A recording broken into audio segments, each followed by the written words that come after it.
Tuhan dan anugerahnya kita masih dapat berkumpul di tempat dan dalam rangka menghadiri pembinaan teknis stakeholder pendukung pembangunan perumahan tingkat kemampuan menengah di Provinsi Sumatera Selatan. Hadirin yang kami hormati, kami selaku panitia dari acara ini mengucap terima kasih atas kehadiran Bapak Ibu sekalian dalam acara ini, dan juga rasa terima kasih kami ucapkan juga kepada seluruh panitia penyelenggara acara ini yang telah bekerja maksimal dalam mewujudkan pelaksananya acara ini. Adapun pembinaan teknis ini bertujuan untuk memberikan pembinaan kepada stakeholder pendukung pembangunan perumahan tingkat kemampuan menengah di lingkungan pemerintah Provinsi Sumatera Selatan dan menyakup kegiatan koordinasi, konsultasi, dan pelatihan. Adapun pelaksanaan ini meliputi kami telah melakukan koordinasi dan konsultasi dengan Dirjen Pembiayaan Infrastruktur, Direktorat Rumah Umum dan Komersial Kementerian PUPR, dan melaksanakan kegiatan ini terkait dengan pembinaan teknis stakeholder pendukung pembangunan perumahan tingkat kemampuan menengah di Provinsi Sumatera Selatan. Hadirin sekalian yang saya hormati, melalui kesempatan yang berbahagia ini, kami hendak menyampaikan bahwa pelaksanaan kegiatan ini dilaksanakan 3 hari, mulai hari ini Rabu 2 Oktober 2022 sampai dengan Jumat 14 Oktober 2022 dan diikuti oleh 50 peserta yang terdiri dari perwakilan Dinas Perumahan Kawasan Permukiman serta perwakilan DPD RI Provinsi Sumatera Selatan dan perwakilan dari Komisariat RI Kabupaten Kota sebanyak 12 peserta dengan total 50 peserta. Kami juga mulai dari DPD RI Jakarta, Badan Diklat DPD RI Jakarta, Balai Kota IAI Sumatera Selatan. Kami mengharapkan supaya kegiatan ini dapat memberikan output berupa meningkatnya koordinasi dan kompetensi semua stakeholder di kawasan Provinsi Sumatera Selatan. Pembangunan perumahan dan pemukiman merupakan upaya untuk memenuhi salah satu kebutuhan dasar manusia, sekaligus untuk meningkatkan mutu lingkungan hidup, memberi arah pada pertumbuhan wilayah, memperluas lapangan pekerjaan, serta menggerakkan kegiatan ekonomi dalam rangka peningkatan dan pemerataan kesejahteraan rakyat. Berdasarkan Undang-Undang Nomor 1 Tahun 2011 tentang Perumahan dan Kawasan Pemukiman, ini perlu dicatat, pemerintah bertanggung jawab atas pembinaan penyelenggaraan perumahan dan kawasan pemukiman melalui sertifikasi, kualifikasi, klasifikasi, dan registrasi keahlian kepada orang atau badan yang menyelenggarakan pembangunan perumahan dan kawasan pemukiman. Ini Undang-Undang Nomor 1 Tahun 2011, dan ini saya nggak tahu apakah di kabupaten kota juga dilakukan. Dan sekarang sudah ada nomenklaturnya di Sinda atau di Permendagri untuk kegiatan tahunan yang harus diselenggarakan oleh pemerintah kabupaten kota, dan itu Dinas Perkim kabupaten kota ini bisa pakai nomenklatur ini untuk pembinaan di daerah masing-masing. Nah, bagi yang hadir di sini tentunya, apalagi kalau tidak membuka wawasan atau mencari-cari informasi. Terselenggaranya pembangunan perumahan dan pemukiman yang bermutu tidak lepas dari peran stakeholder pendukung. Adapun stakeholder yang kedua, Dinas Perumahan dan Kawasan Pemukiman, yang dari 17 kabupaten kota. Yang ketiga itu DPMPTSP, ini untuk perizinan, dan tentunya ada keterlibatan Dinas PUPR Kabupaten Kota terkait PBG dan juga SLF. Ini yang kemarin Pak Zewi dari RI ini kawan kabut urusan SLF dan akhirnya di status quo kan untuk SLF. Pembinaan teknis stakeholder pendukung pembangunan perumahan tingkat kemampuan menengah perlu dilaksanakan guna terselenggaranya pembangunan perumahan. Ada pembinaan ini salah satunya ini. Kita menggugah juga hati para DPD ini untuk sedikit menggerakkan nilai sosialnya ya, tidak hanya melulu berpikir bisnis. Karena konsep dari perumahan itu BCGS. B itu bisnisnya, ada transaksi. G itu governmentnya, atau ada PSU masuk. C itu komunitas. Seperti di Garut itu ada komunitas tukang cukur rambut. Kalau kita itu berpikir bisnis as usual, itu yang pameran-pameran yang ada di mau dapat 1, dapat 2. Tapi sebenarnya kalau kita berpikir out of the box, kumpulkan komunitas itu 100 dapat langsung. Proses di Kementerian PU diverifikasi cepat daripada 1, 2, 3, dan kita bisa gaungkan secara nasional. Misalnya Pak Zewi buat perumahan komunitas ojek online, langsung gaungnya kemana-mana. Ini kan perumahan biasa, Geria Pratama, apalagi Geria Bahagia. Perlu dicari itu, kalau tinggal di situ bahagia. Geria Bahagia. Bapak Ibu sekalian, diharapkan dalam pembinaan ini saya menekankan materi kebijakan penyelenggaraan bangunan gedung sesuai dengan PP 16 tahun 2021 dan pengurusan perizinan PBG dan SLF bermanfaat kepada peserta. Karena ini merupakan isu strategis yang sangat berdampak pada pelaku usaha dan sektor perizinan akibat terbitnya Undang-Undang Cipta Kerja. Ada juga di sini materi penilaian kelayakan lokasi pembangunan perumahan dan pemukiman layak huni, kemudian materi konsep perencanaan bangunan tahan gempa, standar teknis bangunan gedung negara, konsep hunian cerdas perkotaan, dan Indonesian Green and Affordable Housing Program. Nah, ini juga bisa sebenarnya affordable housing ini. Sebenarnya ada 3 kriterianya dari World Bank ya. Yang pertama adalah hemat air.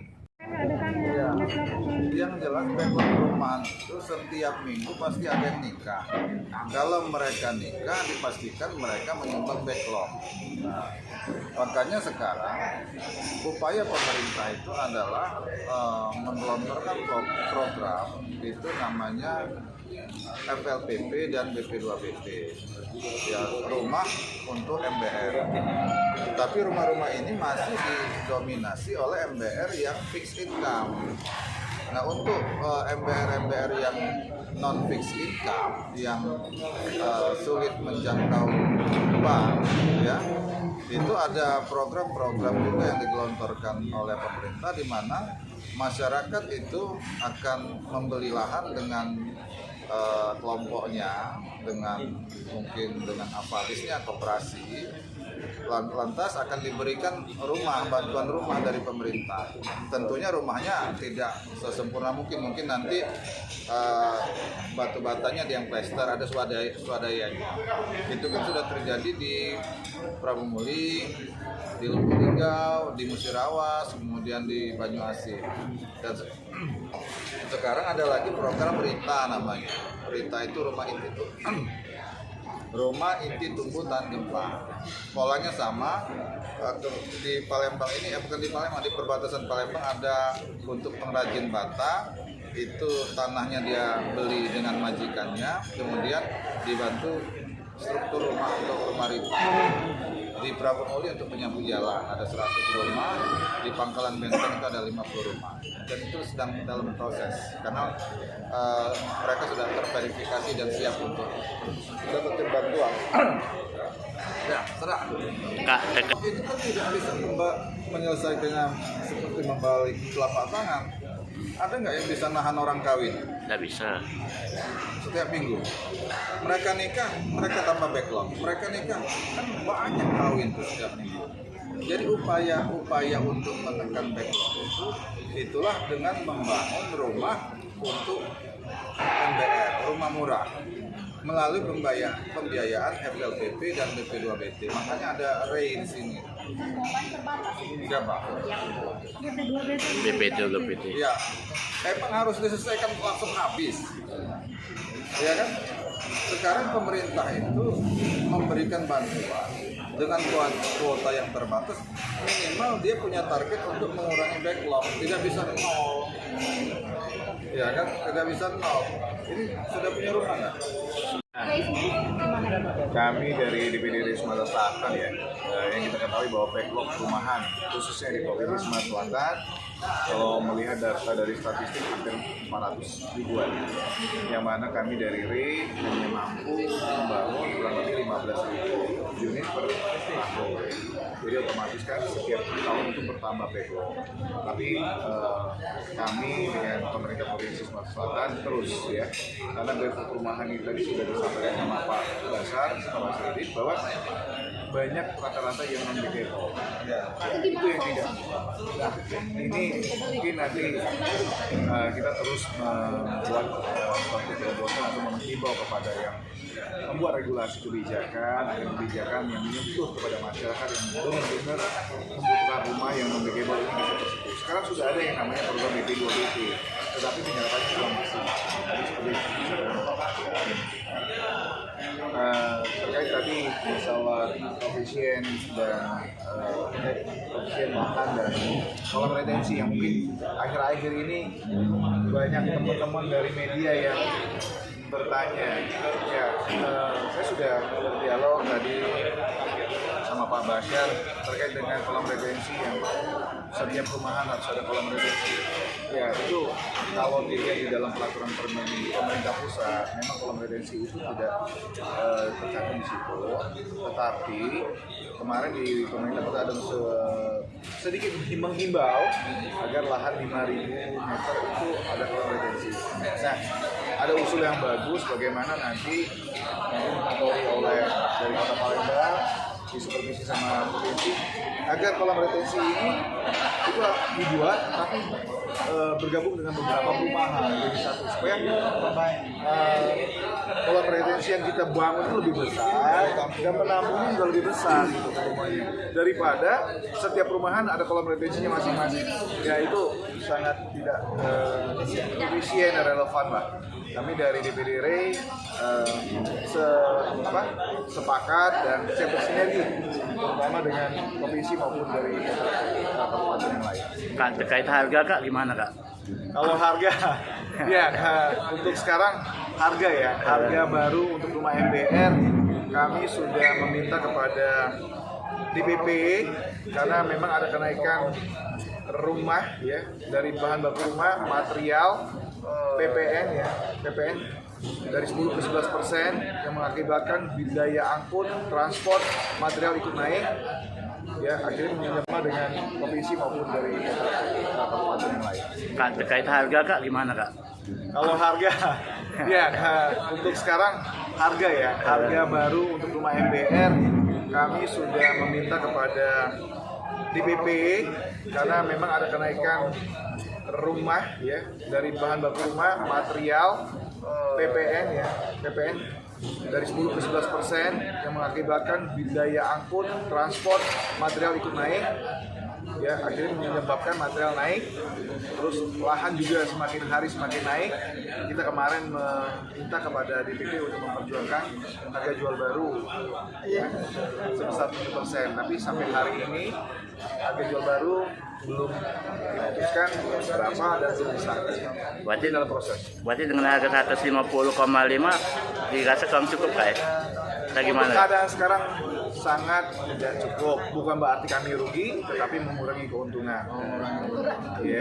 Kalau peminat MBR berapa kak? Kalau diri di MBR untuk diri berapa minatnya MBR? MBR 15.000 per tahun. Sudah tercukupi itu. Sudah 9.000-an lah. Kita masih punya PR di bulan 10, bulan 11, bulan 12. Kita punya itu 3 bulan lagi.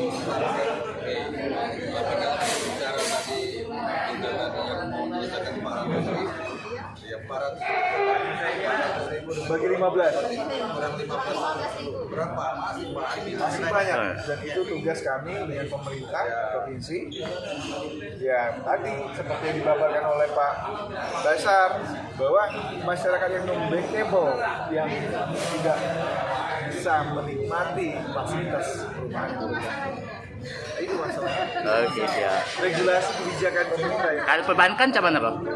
Yang perbankan kan yang non-bankable, yang bankable yang diambil. Bisa nggak yang menjamin bank itu kalau terjadi apa-apa? Ya kan? Orang yang tidak non-bankable, ya, sudah dinyatakan tidak non-bankable, tidak ada jaminan. Kalau terjadi apa-apa, bank yang dirugikan. Jadi bank nggak mau. Makanya di situ harus ada intervensi nantinya ke depan, harus ada intervensi bagaimana kita memberikan jaminan kepada bank agar yang orang-orang yang non-bankable ini kita berbeda usaha atas, mungkin kita bentuk alisnya koperasi atau penjaminannya itu dari sejak tidak dan lain sebagainya, itu pola-pola.